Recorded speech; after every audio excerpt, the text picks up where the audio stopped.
Pada bagian pertama, saya akan menjelaskan tentang definisi ragam bahasa menurut Bachman tahun 1990. Variasi bahasa menurut pemakaian yang berbeda-beda menurut topik yang dibicarakan, menurut hubungan pembicara, kawan bicara, orang yang dibicarakan, serta menurut medium bicara. Di mana ragam bahasa biasa digunakan? Yang pertama, di kalangan terdidik. Yang kedua, di karya ilmiah. Yang ketiga, di suasana resmi. Lalu selanjutnya, definisi ragam bahasa menurut Dendi Sugono tahun 1999. Sehubungan dengan pemakaian bahasa Indonesia, timbul dua masalah pokok, yaitu masalah penggunaan bahasa baku dan tak baku dalam situasi resmi, seperti di sekolah, di kantor, atau di dalam pertemuan resmi, digunakan bahasa baku. Sebaliknya, dalam situasi tak resmi, seperti di rumah, di taman, di pasar, kita tidak dituntut untuk menggunakan bahasa baku. Di sini ada dua jenis ragam bahasa. Yang pertama, ragam bahasa lisan, dan yang kedua, ragam bahasa tulis. Pada bagian ini, saya akan menjelaskan tentang ragam bahasa lisan dan tulis menurut Felicia tahun 2001. Ragam bahasa lisan merupakan bahasa yang diucapkan oleh pemakai bahasa. Kita dapat menemukan ragam lisan yang standar, misalnya pada saat orang berpidato atau memberi sambutan, dalam situasi perkuliahan dan ceramah. Kemudian, ragam lisan yang non-standar, misalnya dalam percakapan antar teman di pasar atau dalam kesempatan non-formal lainnya. Kemudian, ragam bahasa tulis merupakan bahasa yang ditulis atau yang tercetak. Ragam tulis pun dapat berupa ragam tulis yang standar maupun non-standar. Ragam tulis yang standar kita dapat menemukannya dalam buku-buku pelajaran, teks, majalah, surat kabar, poster, iklan. Kita juga dapat menemukan ragam tulis non-standar pada majalah remaja, iklan, atau poster. Kemudian terdapat hubungan ragam bahasa lisan dan tulis. Selain itu, aspek tata bahasa dan kosakata dalam kedua jenis ragam itu memiliki hubungan yang erat. Ragam bahasa tulis yang unsur dasarnya huruf melambangkan ragam bahasa lisan. Oleh karena itu, sering timbul kesan bahwa ragam bahasa lisan dan tulis itu sama. Padahal, kedua jenis ragam bahasa itu berkembang menjadi sistem bahasa yang memiliki seperangkat kaidah yang tidak identik benar, meskipun ada pula kesamaannya. Meskipun ada keberempitan aspek, tata bahasa, dan kosakata, masing-masing memiliki seperangkat kaidah yang berbeda satu dari yang lainnya. Kemudian terdapat situasi pemakaian ragam bahasa. Ragam bahasa baku memiliki dua rupa, yaitu sebagai berikut: ragam bahasa baku lisan dan ragam bahasa baku tulis. Terdapat juga definisi ragam bahasa lisan dan tulis. Dalam penggunaan ragam bahasa baku tulis, makna kalimat yang diungkapkannya tidak ditunjang oleh situasi pemakaian. Sedangkan ragam bahasa baku lisan, makna kalimat yang diungkapkannya ditunjang oleh situasi pemakaian, sehingga kemungkinan besar terjadi pelepasan unsur kalimat. Oleh karena itu, dalam penggunaan ragam bahasa baku tulis diperlukan kecermatan dan ketepatan di dalam pemilihan kata, penerapan kaidah ejaan, struktur bentuk kata, dan struktur kalimat, serta kelengkapan unsur-unsur bahasa di dalam struktur kalimat. Kemudian, terdapat ciri ragam bahasa baku lisan. Ragam bahasa baku lisan didukung oleh situasi pemakaian, sehingga kemungkinan besar terjadi pelepasan kata. Namun, hal itu tidak mengurangi ciri kebakuannya.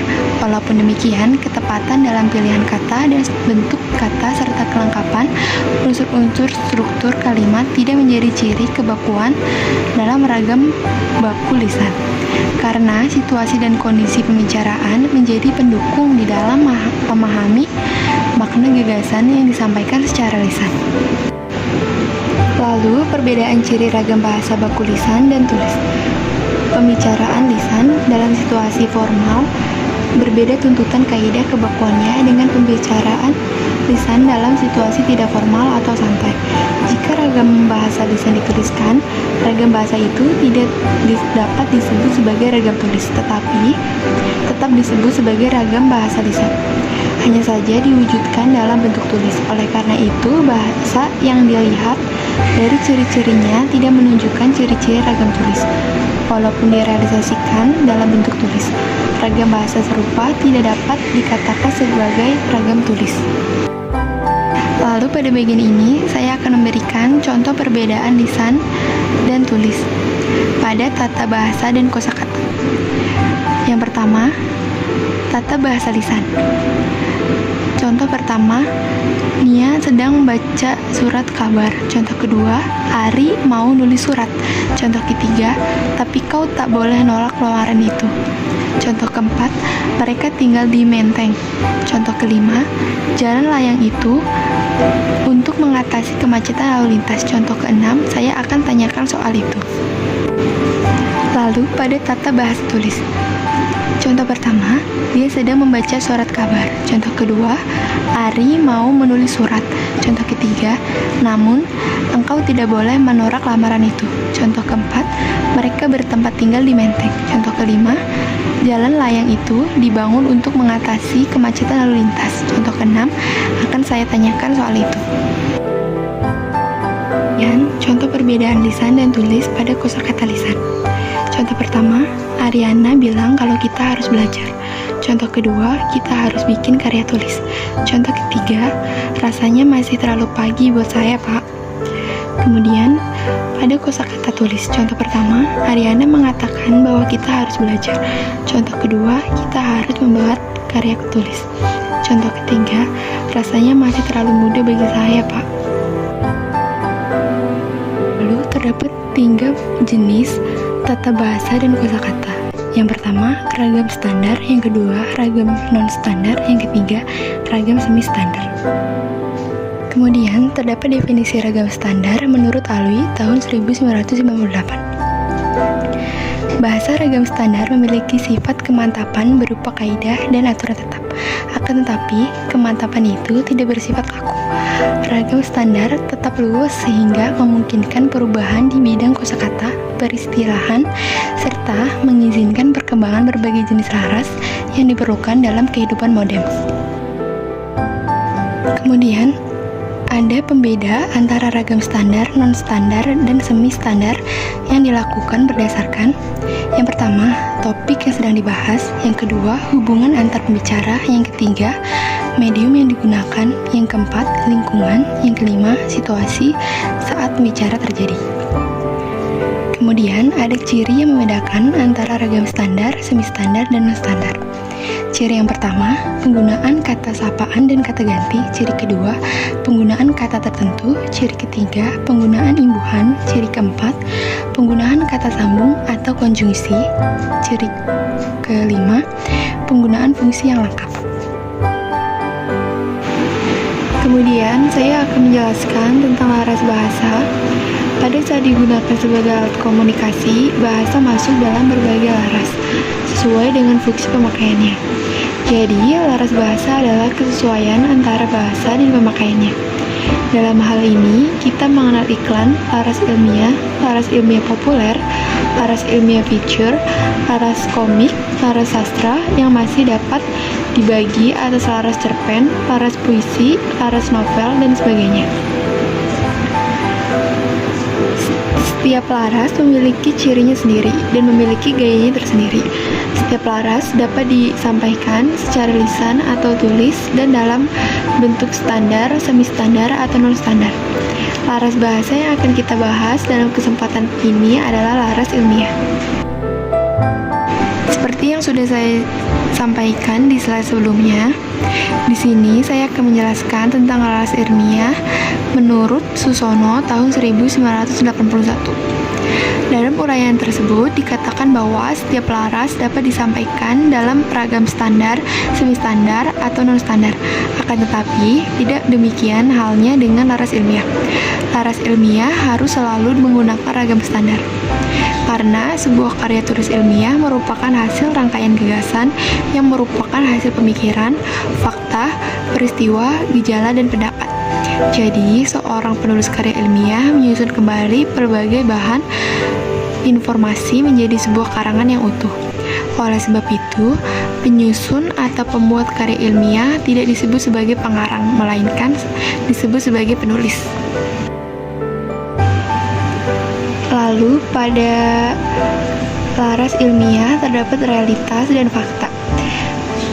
Pada bagian ini, saya akan menjelaskan pengertian dari realitas dan fakta menurut Marahimin tahun 1994. Seorang pengarang akan merangkai realita kehidupan dalam sebuah cerita, sedangkan seorang penulis akan merangkaikan berbagai fakta dalam sebuah tulisan. Realistis berarti bahwa peristiwa yang diceritakan merupakan hal yang benar dan dapat dengan mudah dibuktikan kebenarannya, tetapi tidak secara langsung dialami oleh penulis. Data realistis dapat berasal dari dokumen, surat keterangan, press release, surat kabar, atau sumber bacaan lain, bahkan suatu peristiwa faktual. Faktual berarti bahwa rangkaian peristiwa atau percobaan yang diceritakan benar-benar dilihat, dirasakan, dan dialami oleh penulis. Terdapat juga syarat-syarat karya ilmiah. Yang pertama, karya ilmiah menyajikan fakta objek secara sistematis. Yang kedua, karya ilmiah ditulis secara cermat, tepat, benar, jujur, dan tidak bersifat terkaan. Yang ketiga, karya ilmiah disusun secara sistematis. Setiap langkah dirancanakan secara terkendali, konseptual, dan prosedural. Yang keempat, karya ilmiah menyajikan rangkaian sebab akibat. Yang kelima, karya ilmiah mengandung pandangan yang disertai dukungan dan pembuktian. Yang keenam, karya ilmiah ditulis secara tulus. Yang ketujuh, karya ilmiah pada dasarnya bersifat ekspositoris. Akan disampaikan juga 3 ciri-ciri karya ilmiah. Yang pertama, harus tepat dan tunggal makna, tidak remang nalar atau mendua makna. Yang kedua, harus secara tepat mendefinisikan setiap istilah, sifat, dan pengertian yang digunakan. Yang ketiga, harus singkat, berlandasan ekonomi bahasa. Pada bagian ini, saya akan menjelaskan tentang bahasa keilmuan menurut Sunario tahun 1994. Dalam berkomunikasi, perlu diperhatikan kaidah-kaidah berbahasa, baik yang berkaitan kebenaran kaidah pemakaian bahasa sesuai dengan konteks situasi, kondisi, dan sosio-budayanya. Faktor-faktor penentu berkomunikasi meliputi partisipan, topik, latar, tujuan, dan saluran, lisan atau tulisan. Lalu terdapat juga ciri ragam bahasa keilmuan. Yang pertama, cendekia, yang memiliki arti bahasa Indonesia keilmuan itu mampu digunakan untuk mengungkapkan hasil berpikir logis secara tepat. Yang kedua, lugas dan lugas, artinya bahasa Indonesia keilmuan digunakan untuk menyampaikan gagasan ilmiah secara jelas dan tepat. Lalu yang ketiga, gagasan sebagai pangkal otak, artinya bahasa Indonesia keilmuan digunakan dengan orientasi gagasan. Yang keempat, formal dan objektif, artinya komunikasi ilmiah melalui teks ilmiah merupakan komunikasi formal. Lalu pada slide terakhir, saya akan menjelaskan tentang laras ilmiah populer. Laras ilmiah populer merupakan sebuah tulisan yang bersifat ilmiah, tetapi diungkapkan dengan cara penuturan yang mudah dimengerti. Karya ilmiah populer tidak selalu merupakan hasil penelitian ilmiah. Tulisan itu dapat berupa petunjuk teknik, pengalaman, dan pengamatan biasa yang diuraikan dengan metode ilmiah. Jika karya ilmiah harus selalu disajikan dalam ragam bahasa yang standar, karya ilmiah populer dapat disajikan dengan ragam standar, semi standar, dan non standar.